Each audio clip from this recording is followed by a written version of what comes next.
Hey friends, welcome to another Soup and Bread of the Week video. This is episode number 3. Today for the soup, it's a little bit different. I am going to be making a roasted red pepper soup. And the thing about this one is that the roasting of the red peppers happens in the air fryer. Seemed like a super easy and yummy way to make the roasted red peppers. So I'm going to be trying that. It's a little bit different than my other soups because typically I try to make like a one-pot meal with lots of meat, lots of protein in the soup. But this one is a creamy red pepper soup and it doesn't have any meat in it. So I am not going to make a meal out of it myself. It's kind of like a side dish soup. And I'm also going to be roasting a chicken, and that will be like the main dish of the meal, and the soup will go with it and the bread on the side. The bread I'm going to be attempting today is an experiment. I have not made this recipe before, but one of you guys sent me this via Amazon, and Amazon is terrible about not leaving a note or not putting the note in to say who the gift is from when they send a gift. So I don't know who it's from. There was just the package with this in it, and that's it. So if you were the one that sent this to me, let me know down in the comments. I would love to know. If you want to stay anonymous, that is also fine. But isn't this the most adorable silicone mold? It's a challah bread mold so that I can actually make a braided challah bread out of egg white batter, even though it's impossible to braid egg white batter. So I'm super excited to attempt a challah bread. Here are all of the ingredients that I'm going to be using for this bread experiment. I would have used one of my bread mixes or my bun base for this recipe, but I wanted to replace the allulose with honey flavored allulose syrup that I had because honey is a common ingredient in challah bread, and I wanted to get that flavor in there. You could also probably use a honey extract or flavoring, but I didn't have any of that, so replacing the allulose with this. I am going to be doing the warm water plus honey mixture with the yeast sprinkled on top to get the yeast to bloom and to get a nice yeasty flavor. I only do 1 teaspoon of the regular honey because I just want a little bit of sugar for the yeast to eat. If you're not worried about having honey in your diet, you can totally just do all honey and not worry about the honey flavored allulose, but I want to still keep it very low carb. So I'm only doing the teaspoon of honey, 1 1/4 cups of warm water, and a teaspoon of active dry yeast. Then I'm going to be using 100 grams of egg white powder, 1 tablespoon of arrowroot powder, a half a teaspoon of cream of tartar, a half a teaspoon of salt, 1 tablespoon of beef gelatin, 2 tablespoons of the honey allulose, and then after everything is whipped up, I'm gonna put in 36 grams, which is about 6 tablespoons of the Keto super powder, and this is a combination of acacia fiber and olive oil powder, and there are substitutes for this if you have like butter powder and the plain acacia fiber powder. You can use that, and I will have that listed in the recipe that I put down below as long as everything works out. If I have a complete fail, I probably won't type out the recipe, but if it works out all right, I will have it down in the description below. A couple other ingredients I don't have out yet that I'm planning to use is I'm planning to do some sort of an egg wash over the top of the bread. I'll have to figure out how long to bake it so that it's cooked enough to get out of the silicone mold, and then I'll be able to put the egg wash on and then sprinkle with sesame seeds. So this pan is very small and a full recipe is not going to fit, so I'm still going to make a full recipe, and I just figured I would use this pan and do a couple of loaves. One more ingredient that I just thought I should probably add is a little bit of stevia. The 2 tablespoons of the allulose honey is probably not going to be enough to give it very much sweetness, and I want this to have a little bit more sweetness to it than my regular bread. So I'm just going to add a little bit of stevia. I don't want to add more of this because I'm afraid that would make the bread brown too much. So just like probably 1/8 of a teaspoon or maybe even less of stevia. This is highly concentrated pure stevia powder. That will just give it that little bit of sweetness and still keep the bread at a nice browning level and a nice texture. I'm going to go ahead and start my oven preheating to 325. And I got my pans here, and these silicone pans, this one in particular, I've had issues with sticking, and I haven't tried this one before, obviously, so I'm going to go ahead and spray both of them just to be on the safe side. First thing I'm going to do is add 1 teaspoon of honey to my bowl and my 1 1/4 cups of warm water. Just going to mix that in until the honey dissolves. Now I'm going to add in my 1 teaspoon of yeast, just sprinkle that over the top, and then I'm going to let this sit for 3 to 5 minutes to let the yeast bloom a little bit. Now I'm going to add my 100 grams of egg white powder to the bowl, egg white protein powder, dried egg whites. It's called all kinds of things, but typically those are all the same thing.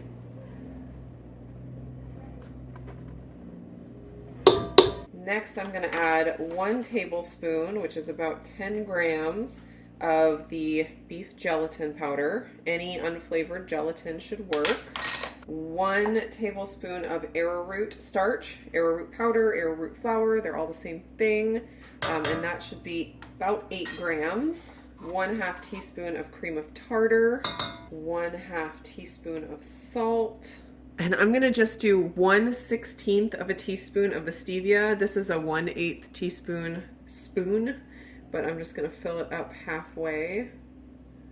Because I don't want it to be overly sweet. I just want a little hint of sweetness. The last thing I'm going to add is my 2 tablespoons of honey flavored allulose syrup.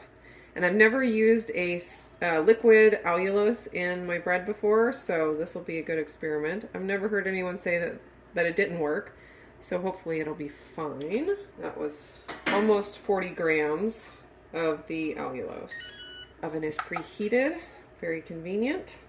All right, I am going to start this on low and slowly increase the speed to high, and then whip it on high for 3 to 5 minutes. Sometimes it takes only 3, sometimes it takes all the way up to 5. Really just depends on the day.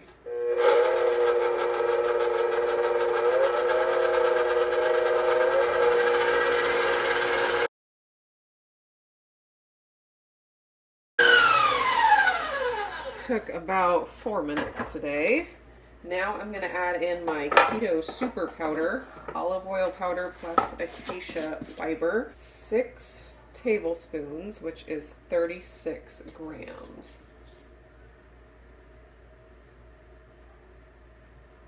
Perfect. Now I'm just going to mix this up on low until it's thoroughly mixed, but I'm not going to whip it.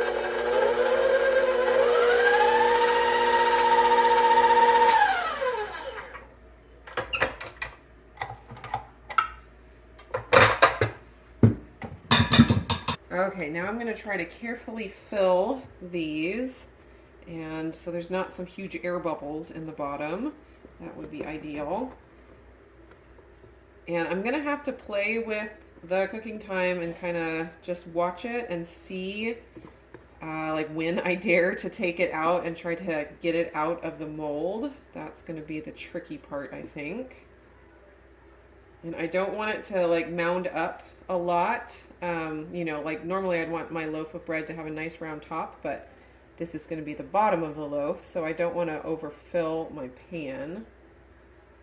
I think I might just call that good. Let's see how much I can get this one filled up.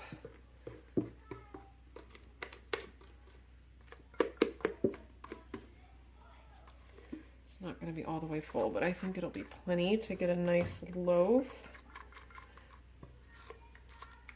The last time I used this pan, I was making an angel food cake, and it did stick even though I sprayed it. I'm pretty sure I sprayed it.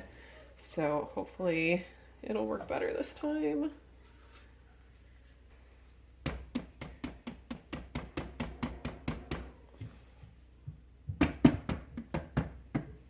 All right, I'm going to throw these in the oven at 325, and I'll let you know how long it takes.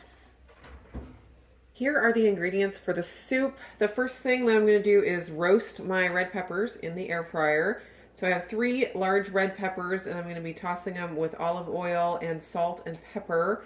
and getting them all roasted up. The recipe that I'm going to be making is one that I adapted from a blog called Everything Airfryer, so I will link that down below, but I did make quite a few adjustments to the recipe to fit my taste and dietary preferences. One of them was it recommended garnishing with some chopped walnuts, and I have bacon crumbles in the fridge, so why would I use walnuts when I could use bacon crumbles instead? So that's what I'm going to be doing there.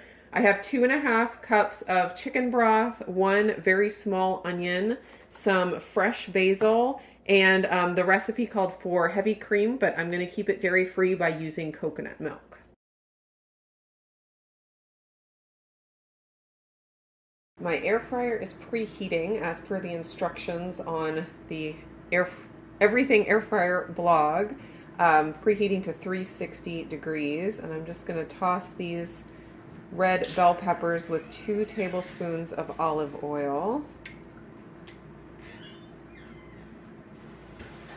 Sprinkle of salt and some black pepper. I think my air fryer is preheated, so I'm just going to go throw these in, and it said it's supposed to take 8 to 10 minutes to roast. Those are going to be good. 8 to 10 minutes. These have been cooking for about 25 minutes, and I think it is time to attempt to unmold them. Don't know how much I should let them cool before I try to take them out. Ooh, it's so tedious. All right, let's see how this goes here. I'm going to try to loosen it up a little bit. It looks nice.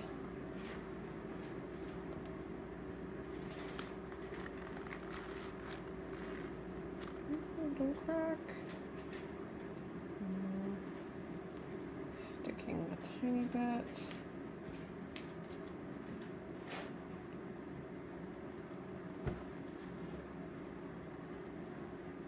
Oh, that's not too bad.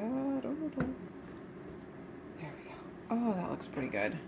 And I like that it's not too terribly brown yet. That means there's still room for a little more browning. Ooh, look at this one. This one, like, pulled away from the sides super easily. I like the looks of this. Oh, look at how cute. I got one air bubble there, but isn't that adorable? Kind of looks like a giant raspberry. All right. They're not exactly flat on the bottom. I could slice the bottom off a little bit, but I kind of don't want to. So here is my egg wash. It's just 1 part whole egg and 1 part water. Let's see how that works. Just gonna try to brush them real good in all the crevices. Now sprinkle with a little bit of sesame seeds.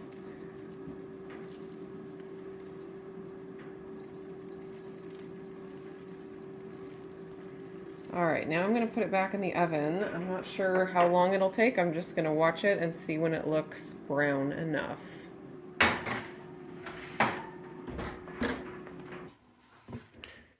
Ooh, those went for 10 minutes. They look like they could be a little bit browner, so I'm going to let them go for another 3 minutes or so. All right, these cooked for another 10 minutes, and they're kind of not wanting to brown like in the corners, but the tops are getting brown, the little tips, and so I don't want to let it go too much longer. So I'm just going to call it good. I think that is so cute. Oh my goodness. I love it so much. I can't wait to cut it open and taste it. I'm going to let these cool on a wire rack, and I'm going to get going on my soup. And then once my soup is done, it'll be probably about time to slice these open. I have just a little bit of avocado oil in my pan here on the stove, and I'm just going to throw in my onions and get those sauteed up real quick. Since this soup is going to be pureed, I didn't worry about chopping my onions very fine. Look at how delicious these look. So I cooked them for a total of 13 minutes. I think the next time I would cook them at 400 degrees instead of 360, and then they'd probably be plenty done in the 10 minutes that it actually called for. I'm gonna go ahead and dump these into my pot.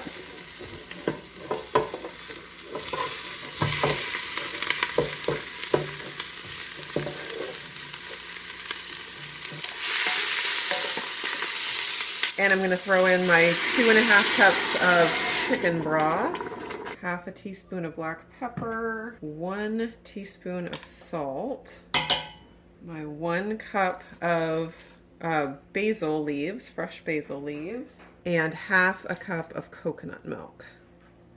Once those leaves begin to wilt just a little bit, I'm going to use my immersion blender and get this all blended up. You'll notice I'm making a pretty small batch of soup today, and that's just because it's probably not something the kids are gonna love. My husband is really excited about it. I told him what I was making, and he thought it sounded delicious. And so it'll probably just be a few of us that are having this for dinner. It's just about to come up to a simmer, and I'm gonna go ahead and puree.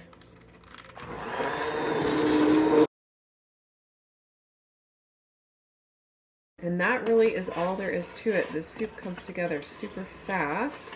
Doesn't have a long cook time at all. Let me taste it real quick, see if it needs any more salt or anything. Oh man, I wish you guys could smell it. It smells so good. I don't think it needs anything. I think it's just perfect the way it is. A little garnish of some bacon on top. And of course, a basil leaf. Ooh. Don't sink, just to look pretty. Isn't this just the cutest little meal you've ever seen? I am loving this so much. I'm loving it so much I don't want to cut into the challah bread because it's so beautiful, but I need to taste it and see how it turned out. Here we go. Give it a little slice. I used the olive oil and acacia powder blend, and that gives a little bit denser of a texture to the bread, but it's real nice and soft and doughy. I was debating between doing the coconut milk powder like I did on my buns last week, and I think that would be really good for the challah bread, but I had just done that last week, so I wanted to do something a little different, but I think this is going to be delicious. Let me taste it here. The 1/16 of a teaspoon of stevia was plenty to give it that little hint of sweetness. And it was like doughy, and it melts in your mouth. But it's got that tiny bit of sweetness. I don't taste honey very much. I was hoping to get a little bit more of the honey flavor from the honey flavored allulose. Maybe if there was a honey extract or something, you could get a little bit more of a honey flavor or essence. But it's a really nice, like, desserty type bread. Really, really yummy sweet bread. And the sesame seeds on top are actually very nice too. That is super, super good. Let me taste a little bit in here. The bread is not so sweet that it wouldn't be good still dipped into soup. That is super good. Oh, yum. The sweetness of the bread actually goes really well with the sweetness of the soup because red peppers have a little bit of sweetness as well. And so the combination is actually spot on. It is really, really good. So that is episode 3 of Soup and Bread of the Week. I hope you guys enjoyed the video. I hope you enjoyed the recipes. Thank you again to whoever it was that sent me the challah silicone pan. That was so fun. I really enjoyed playing with it, and I definitely think this challah bread was a win. I hope you guys are all doing great, and I will see you again in another video.